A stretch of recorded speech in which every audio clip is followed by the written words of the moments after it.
بسم اللہ الرحمن الرحیم وَآتَصِمُوا بِحَبْلِ اللَّهِ جَمِيعًا وَلَا تَفَرَّقُوا۔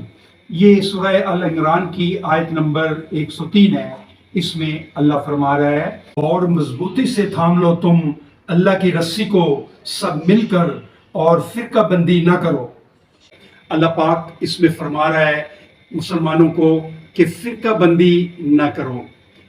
اللہ کے نزدیک مسلمانوں میں تقسیم انتہائی گناہ ہے اور مسلمانوں میں تقسیم بہت بڑا عذاب ہے جو اللہ تعالیٰ کسی قوم کے اوپر مسلط کرتا ہے۔ سورہ الانعام آیت نمبر 65 میں اللہ پاک فرما رہا ہے کہ کہہ دو وہ قدرت رکھتا ہے اس پر کہ بھیجے تم پر عذاب تمہارے اوپر سے، تمہارے پاؤں کے نیچے سے، یا بڑھا دے تم کو فرقہ فرقہ کر کے اور چکھائے مزہ ایک گروہ کو دوسرے گروہ کی طاقت کا۔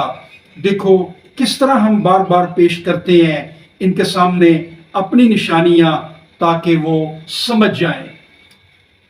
بھائیو، ہمیں اندازہ نہیں کہ مسلمانوں میں تقسیم اور گروہ بندی، فرقہ بندی، پارٹی بازی، دڑے بندی اللہ کے نزدیک کتنا بڑا گناہ ہے، اور یہ مسلط ہوتا ہے مسلمانوں کے اوپر ایک عذاب کی صورت میں۔ جب اللہ تعالیٰ ناخوش ہوتا ہے تو فرقہ بندی کا عذاب ان کے اوپر مسلط کر دیتا ہے۔